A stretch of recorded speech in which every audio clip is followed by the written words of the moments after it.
All right, starting with the abdominal exam, we are going to inspect the abdomen and we're looking to see the texture, coloring. There's no dilated veins, no visible masses.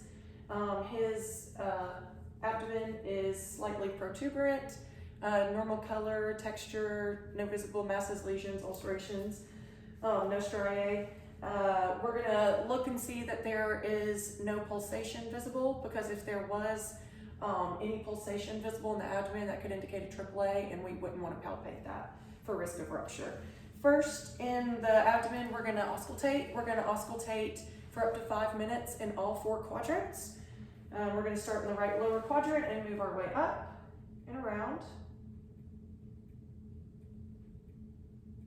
If the bowel sounds are lower volume and less frequent, they're considered hypoactive. If they're louder and more frequent, you might even be able to hear without a stethoscope, they'd be hyperactive. This patients are normoactive, because I've heard them in all 4 quadrants just within a few moments. Borborygmus is when there's movement of gas bubbles, and that's what you hear in the bowel sounds. But we will also auscultate for the spleen and liver for friction rubs, right upper quadrant and mid to left upper quadrant. A friction rub is just a grating sound of the peritoneal cavity and the outer structure of the organ rubbing when inflammation is present. This can be from, if it's heard over the liver, it usually indicates liver cancer, but this can be from a recent liver biopsy, from chlamydia or gonorrhea, or from a splenal infarct. I did not hear any friction rubs in this patient. We would also listen for a venous hum, which is a low diastolic or systolic humming in the areas of the liver, the umbilicus, the epigastric area. And this would just indicate the collateral circulation that forms in liver disease. And I don't hear that with this patient. We will then move on to percussion. We can percuss with a reflex hammer, hitting our 3rd finger, last joint. And we will do this in all 4 quadrants. What we should hear is a low drum-like sound, which is a tympanic sound, and that would be normal finding. If it's dull, then we're probably over an organ. So to palpate or to percuss for the liver borders, we're gonna next listen for dullness, and we're gonna start in about the 3rd intercostal space midline and move down. We're gonna start a little bit below the umbilicus and move up in the same midline area, and we're gonna mark where it moves from tympany to dullness, and we're gonna hopefully find the upper and lower borders of the liver.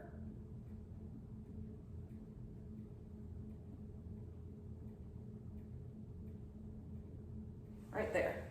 And we would mark it with a pen. And it would want to be between 6 and 12 centimeters. This patient's 7 centimeters, so that's no hepatomegaly. Next, we would palpate. We would start with light palpation in all 4 quadrants using one hand. Do you feel any tenderness?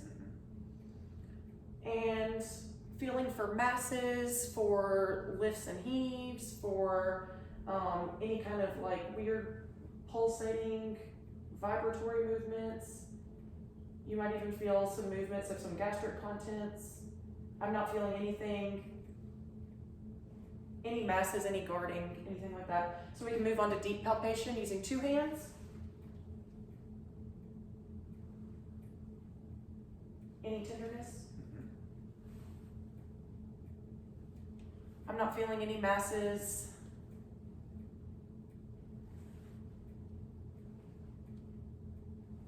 Any nodules, anything like that. During deep palpation, we can hook our hands under the right rib cage and try to palpate for the liver. If we easily feel it, then that would indicate hepatomegaly. We do not. And we can palpate on the left upper quadrant rib cage, right under the rib cage, for splenomegaly, which I do not feel in this patient either. While we're over here, we're gonna go ahead and palpate for Murphy's sign, which is a sign of cholecystitis. It's just deep palpation under that left rib cage on inspiration, and that would indicate possible cholecystitis. No pain?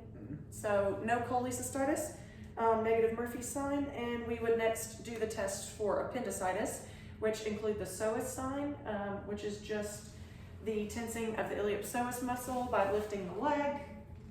Any pain? So that's negative. You can just straighten it the lower rectum. And we would be looking to see if that causes any pain in that right lower quadrant. So psoas sign was negative. Bend your knee. And we're going to do internal rotation for the obturator sign. Any pain? So negative obturator sign, if that elicited pain in the right lower quadrant, that would be indicative of appendicitis.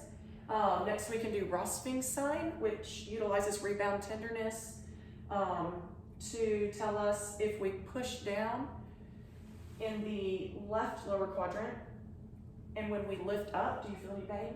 When we lift up, if there was pain, that would be rebound tenderness, and it would be in the right lower quadrant that they feel the pain. So that would be a positive Rossfing's sign, which that was negative. So no signs of appendicitis in this patient. And that concludes the abdomen. Next we will do musculoskeletal. So we're going to do range of motion of all of this patient's joints. I'm going to try to do this in a way where you can see. So first, we're going to test the patient's fingers. So extension and flexion of the fingers. Just do like this. Good. Down and up. Good. And then spread your fingers and pull them back together. Good. The patient was able to do all of these against resistance. We grade muscle movements on a scale of 0 to 5. So 0 would be no movement, 5 would be that they're able to push against resistance. Next, we want to check the wrist. We want to check these bilaterally. So I'm trying to see a way where we could do this where I'm not going to block your camera. But we will check the wrists, extension, flexion, ulnar deviation, and radial deviation bilaterally. So push down against my hands and then pull up. Good. And then external and internal. Okay, good. So those were all +5 against resistance. Next, we want to do the elbows. So flexion, flex in, extension, extend out. Good. And then supination and pronation of the elbow is just you internally rotating your wrists and then back out. Good. So all of those movements were intact. We can go ahead and do the shoulder movements. Extension would just be backwards like this. Good. And then flexion all the way up. All right. And then circumduction is a circular movement outward like this. Are you able to do that? Good. And then internal rotation would be going back behind the back like this. Internal rotation. Good. And then external rotation would be rotating up like you're going to throw a ball. Good. Good. And then just adduction and abduction are abduction moving away from your body and adduction moving towards your body. Good. So all of those are symmetric bilaterally. We can do the neck ones while you're sitting down. Flexion is touching your chin. Good. And then extension would be looking up towards the sky. Right lateral bending. That's left, but same thing. All right, and then left. All right, and then right, turn to the right and turn to the left. Good. Okay. And we can check all of those against resistance. Just do them all again real quick. Just to make sure that the patient doesn't have any pain when they do it the first time, and then the second time we can do it against resistance. And then turn. Good. Kind of awkward. Okay. And then the knee movements, we can have you sit right up here. And just Extend both your knees out. Good. And then flex both your knees back down. Good. And then you can pull your legs out, and we can internally rotate and externally rotate just to check that knee and the hip joint. Go ahead and lay down, and we'll do hips, ankles, feet, and toes. Lay flat on your back. So the hips, raise one leg up and bend the knee. And we'll just check flexion and extension, and then internal rotation and external rotation.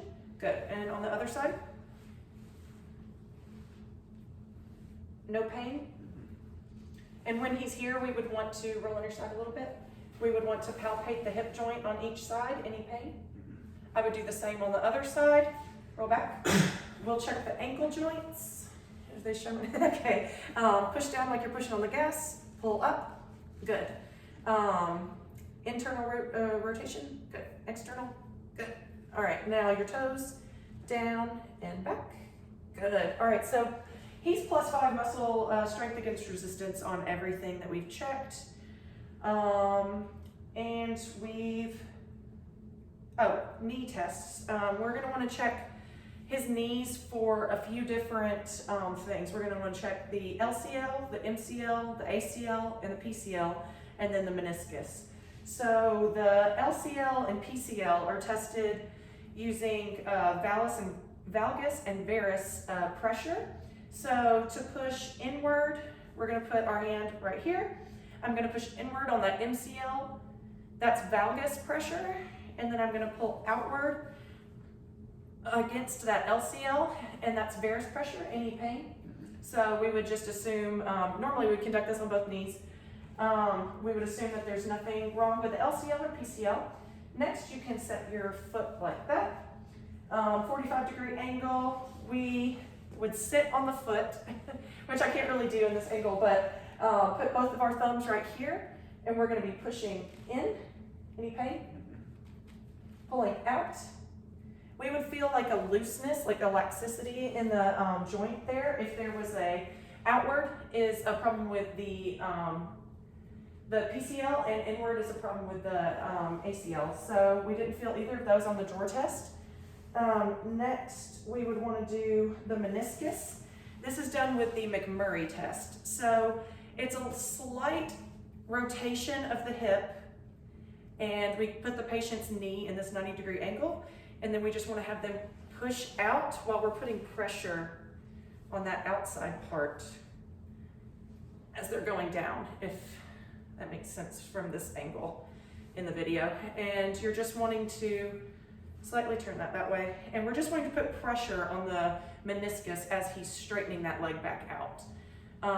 And I'm not feeling any looseness in the joint. He's not having any tenderness or pain, so we would assume that the meniscus are intact. While he's here, we can check for lower back pain just by raising the leg in a straight motion. Any lower back pain? This could cause a shooting pain down the lower back, indicative of some irritation in the sciatic nerve, and we don't have that. So next you can sit up and we'll do some tests on your rotator cuff. The rotator cuff is the sits muscles, the supraspinatus, infraspinatus, teres minor, and subscapularis.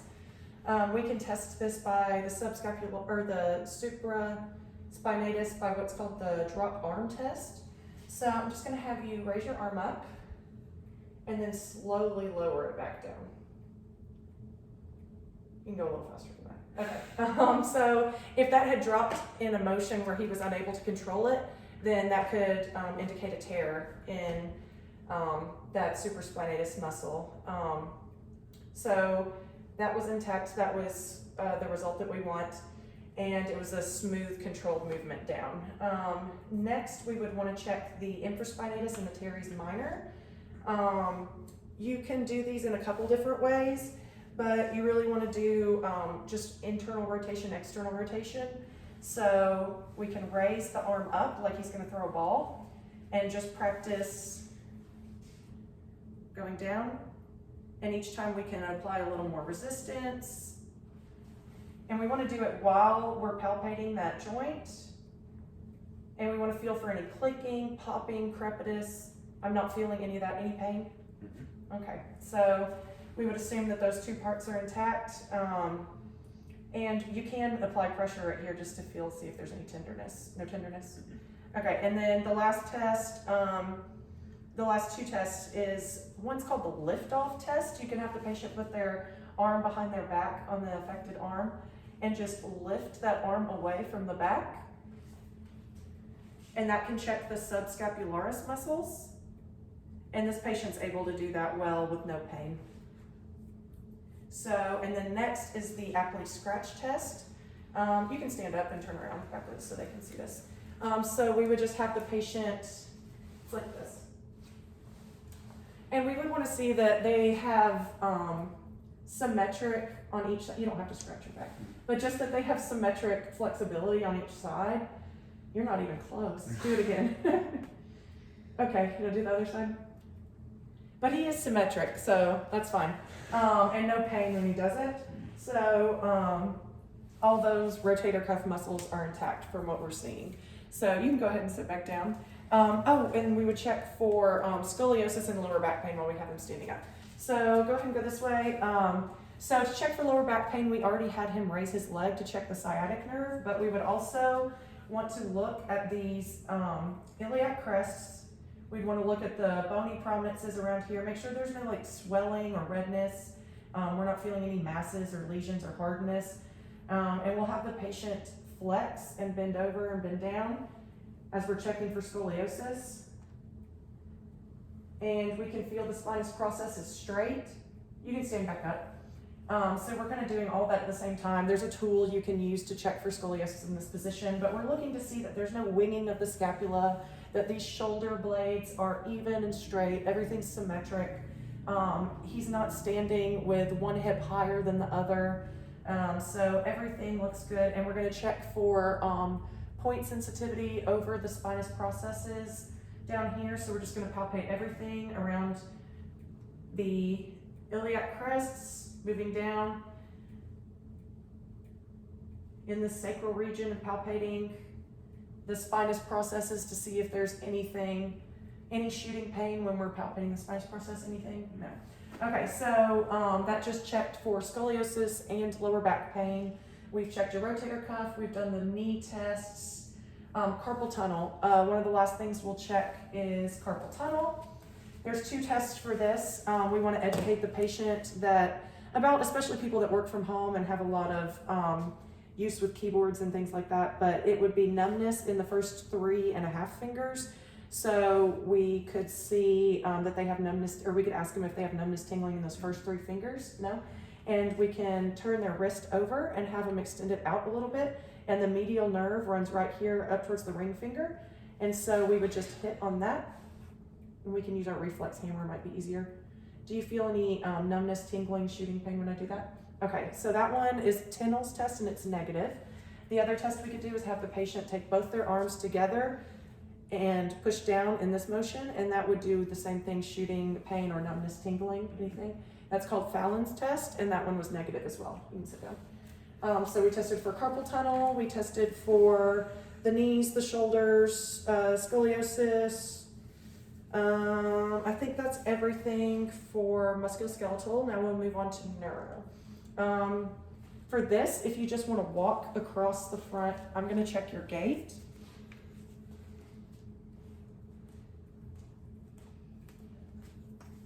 All right, so we're just assessing that the patient, here, move this way.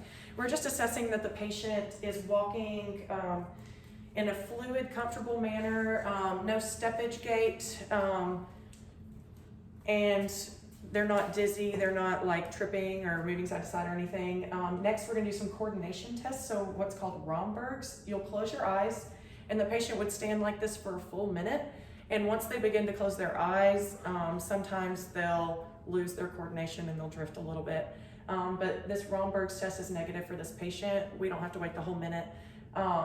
Next, we'll do what's called point to point, and I'll just have you hold your hand like this, and you'll take your thumb and you'll just go through tapping all of your little fingers like that. and go as fast as you can. We want to test that the patient is able to do quick, fine muscle movements back to back to back like that without any tremors. We're looking for like shaking in the hands or just really slow concentration when having to do these movements. So that one was performed correctly. Next we could do, he touches his nose and then is gonna meet my finger. So for this, we're gonna watch that the patient is obviously able to see and meet the point, but also for intention tremors, which are tremors that get worse once the patient gets to their target. So touch your nose and touch my finger, touch your nose, touch my finger, touch your nose, touch my finger, good. So this patient had quick, accurate muscle movements, no tremors noted. And sit down.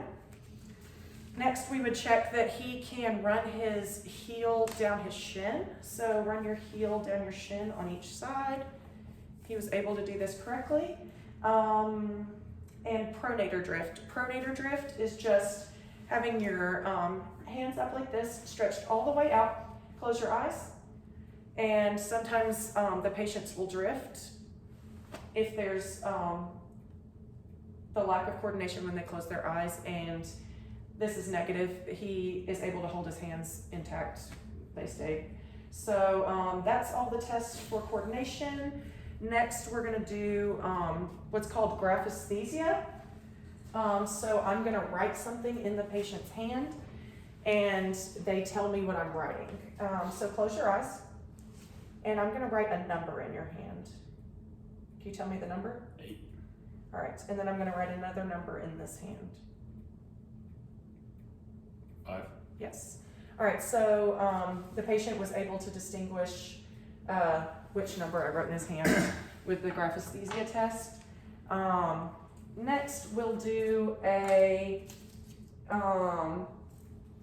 stereognosis test. So I'm gonna have you close your eyes.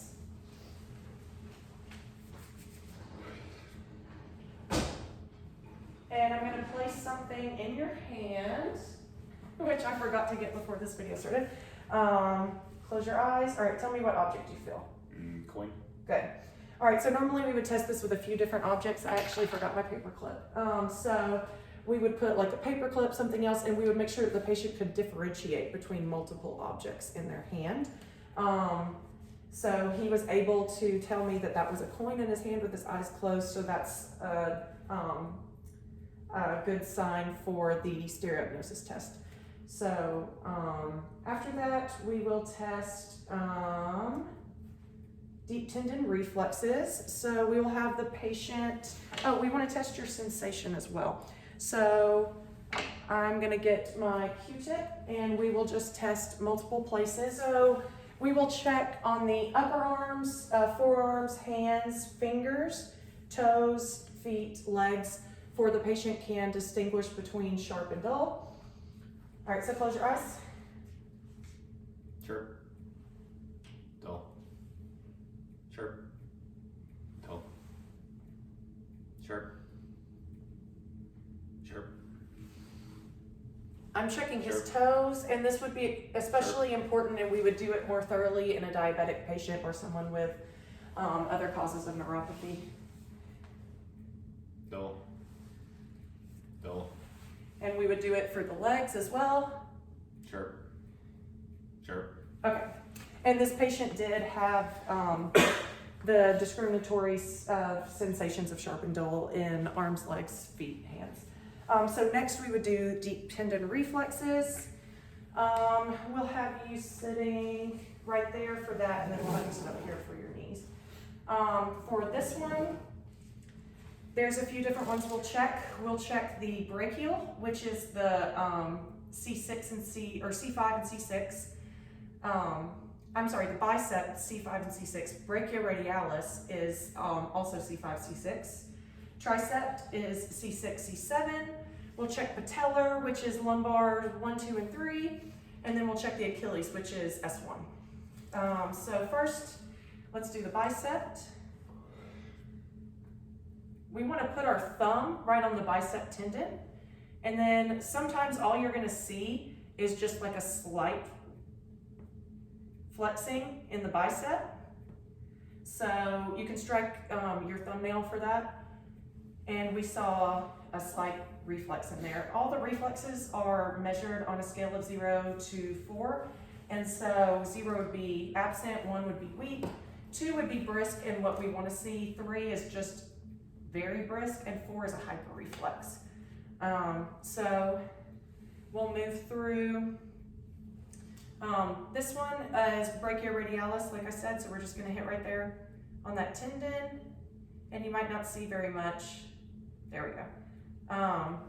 And next we can do the tricep. There's a couple of ways you can do the tricep with them just really relaxed like this and just see a little bit of a reflex in the hand, or you can hang their arm dependently, which is kind of relax your arm like that, and then you would just hit like right back here on that tricep tendon. Okay, there we go. Relax it a little bit more. There we go. All right, so all of those reflexes were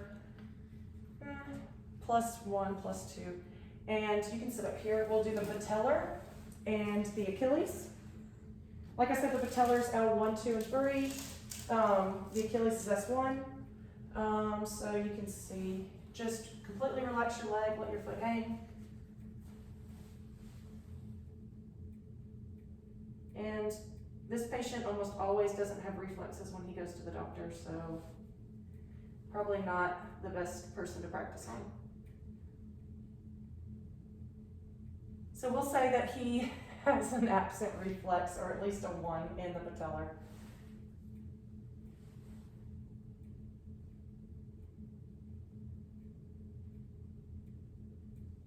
All right, you're just fighting me. Next, we'll move on to the Achilles. The Achilles is just on the back of the ankle, right here, if you can see it. Relax your leg completely, and we want to make sure their foot's completely relaxed. We're just hitting right there on that Achilles tendon. And we did see just a slight movement in the foot, so that one's probably a +1 too. So that's all the deep tendon reflexes. Now we'll check you for signs of meningitis. If you want to lay back down, then we can do Brudinsky's and Koenig's, which are the signs for appendicitis.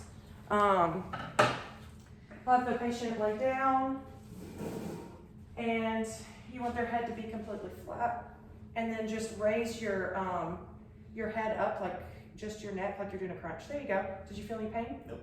If the patient's able to do that themselves with no pain, and when they do it, you want to see if their legs are pulling up too, which his were not. So that was a negative Brudinsky sign. Next, we would want to bend the patient's knee. Just bend it like that. There you go. And then we're going to slowly raise it up. Any pain? If that extension of the leg at the bent knee had caused him to pull his head up, pull his other leg up, or intense pain, then that could be a positive Koenig sign, but that sign was negative as well. So that concludes my exam. Thank you so much for your participation.